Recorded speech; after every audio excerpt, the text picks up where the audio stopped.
আপনি যদি কোনো এমন এক্সেল শিট নিয়ে কাজ করেন যেখানে আপনার অনেক লং ডাটা শিট, যদি 4 লাখ 5 লাখ এরকম রো হয়, তো সেই ক্ষেত্রে আপনি যদি ফাংশন ইউজ করেন, যেমন আমি এখানে একটা ফাংশন ইউজ করেছি, সিম্পল ফাংশন, এই রো এবং এই কলাম এবং এই কলাম, এই দুইটা কলামে যে ভ্যালু আছে ভ্যালুগুলোকে জাস্ট গুণ করে মাল্টিপ্লাই করে এখানে আউটপুট দিয়েছে এবং সবগুলোতেই একই। তো সবগুলোতে আমি সিলেক্ট করলে এখানে দেখেন যে সবগুলোর ভিতরে কিন্তু ফাংশন ঠিক না, ফর্মুলা এখানে আমি অ্যাড করেছি।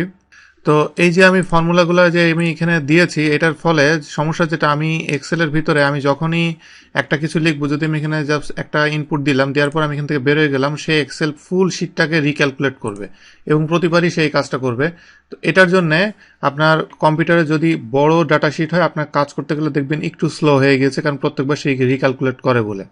তো এই জন্য এই ধরনের ক্যালকুলেশনের ক্ষেত্রে যদি এমন হয় যে আপনাকে এটা একবার ক্যালকুলেশন করার পরে এটা আর রিক্যালকুলেট না করলেও চলবে, সেক্ষেত্রে আপনি কিভাবে এটাকে ফিক্সড ভ্যালুতে কনভার্ট করবেন সেটা আমি আপনাদেরকে দেখাচ্ছি। তো এটাকে প্রথমে আমাকে যেটা করতে হবে, এটাকে সিলেক্ট করতে হবে। আমি সিলেক্ট করতে চাইলে প্রথমটা আমি সিলেক্ট করলাম, সিলেক্ট করার পরে control shift write down arrow কি আমি প্রেস করলে সবগুলো একসাথে সিলেক্ট হয়ে যাবে। সব সিলেক্ট হওয়ার পরে কয়েকটা ওয়েতে আমি এটা করতে পারি। একটা হলো কন্ট্রোল সি দিয়ে আমি এটা কপি করলাম। কপি করার পরে আমি এখানে এখানে পেস্ট অ্যাজ ভ্যালু এটা যদি আমি দিই, দেওয়ার পরে এবার আমি যদি এটা থেকে বেরোয় আমি যদি এটার উপর ক্লিক করি, দেখেন যে এখানে জাস্ট এটা একটা ফ্ল্যাট ভ্যালু হয়ে গেছে এবং এটার ভিতরে আর কোনো ফর্মুলা ফাংশন কিছুই নাই। তো এইভাবে আপনি এটার যে টাইম লাগবে কাজ করা, সেই টাইমটা আপনি কমিয়ে দিতে পারেন। এরপরে আমি আরেকটু ফাস্টার ওয়ে আমি আপনাদেরকে দেখাচ্ছি। যেমন এটা আমি প্রথমে সিলেক্ট করছি আগের মতোই।